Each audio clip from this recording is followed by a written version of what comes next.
Hello there! This is MusicMan0150, also known as Gary, and we're back again with another video. And I wanted to show you in more detail the amplifier that I was using to do that speaker demo video, in case you saw that. So this is the MPA 95 amplifier, and it's by Radio Shack. And as you can see, it's very, very compact, but yet it's very, very powerful. It's 100 watts. It puts out 100 watts at 8 ohms.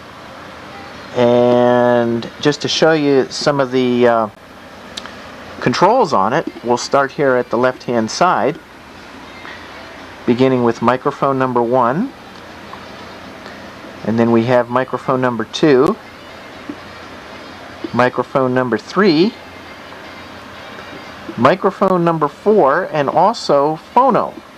So this control right here will allow you to either control the volume of microphone number 4 or a phonograph, or turntable, record player, depending on how the rear switch is set in the back. And I'll show you the back panel as well. This controls the auxiliary volume control, such as if you're running a tape deck, a radio tuner, a CD player, audio from a VCR, DVD player, any audio source. This control controls all of that. And then right here is the power output meter, showing you just how much power is being put out by the amp. And then this control here is what is known as the feedback filter. So if you're in a very small room and you can't get the microphone away from the speaker to prevent the feedback, this little control here will allow you to filter the problem frequency of feedback, so that way there's no squealing noise. And then of course over here is the master volume control that controls everything. And then over here is the power indicator. Oops, camera went out of focus there. There's the power indicator, then the power button, and below that is a monitor jack for headphones. So you can actually run headphones through this if the speakers are in a remote area.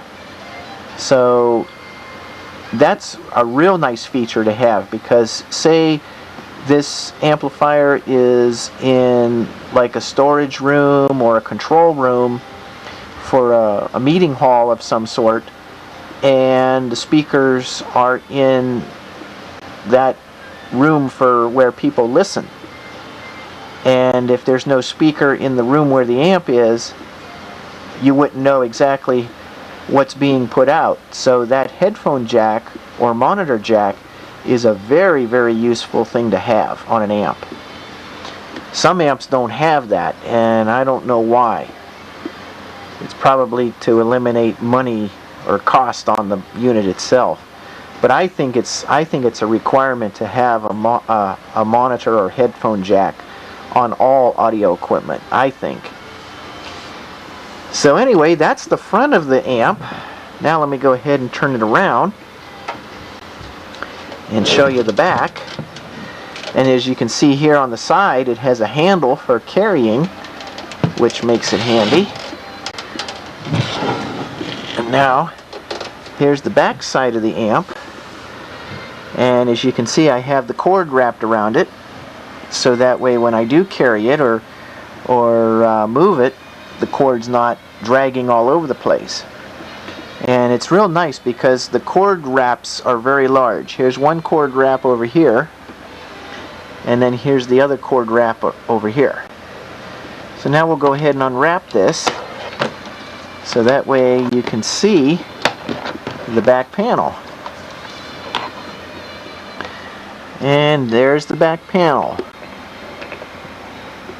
Starting off with the EQ bypass switch, which means that if you want to run an equalizer through this to have higher quality sound, you can do that just by pushing the switch to EQ. And if you want to run it on bypass, you just flip it over to bypass and it runs just the same. But whatever comes out, that's the sound you have. You don't have any control over the room preference. And then moving back here to the left, we have the speaker connections, starting with common, and then we have 4 ohm, 8 ohm, 16 ohm, and 70 volt. So depending on the type of speaker hookup you're going to use, you want to coincide the speaker hookup with the connection. So if you're using an 8 ohm speaker, a single 8 ohm speaker, then you would connect your common to the common, and then the 8 ohm speaker to the 8 ohm output. If you're using 2 8 ohm speakers in parallel, then you'd want to go to the 4 ohm output. If you go series with 2 8 ohm speakers, then you'd want to go 16 ohm. That way the speaker impedance matches the amp output, and then there's no chance of overload. The 70 volt output connection is for multi-speaker usage, which means that you can have as many as 10, 20, 30, 50, 100 speakers connected to this output, as long as each speaker has a 70 volt line transformer attached to it.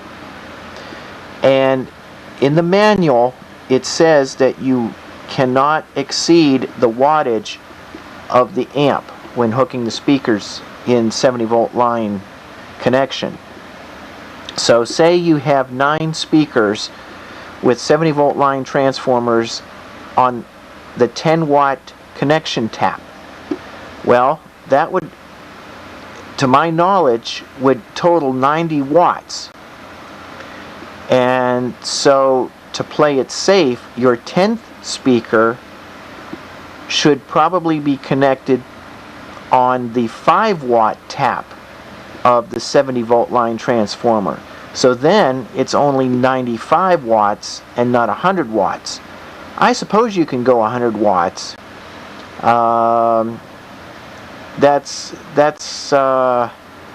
I guess that would be okay, because it would be equal. It doesn't say anything about not being equal to the wattage. But if you go 11 speakers, then you would have to divide the 10th and 11th speaker from 10 watt taps to the 5 watt taps. So then it's 95 and then 100. And that way you're still equal with 100 watts. So you could go less, like you can go 90 watts with 70 volt line, but you can't go above that, like 110 watt 70 volt line.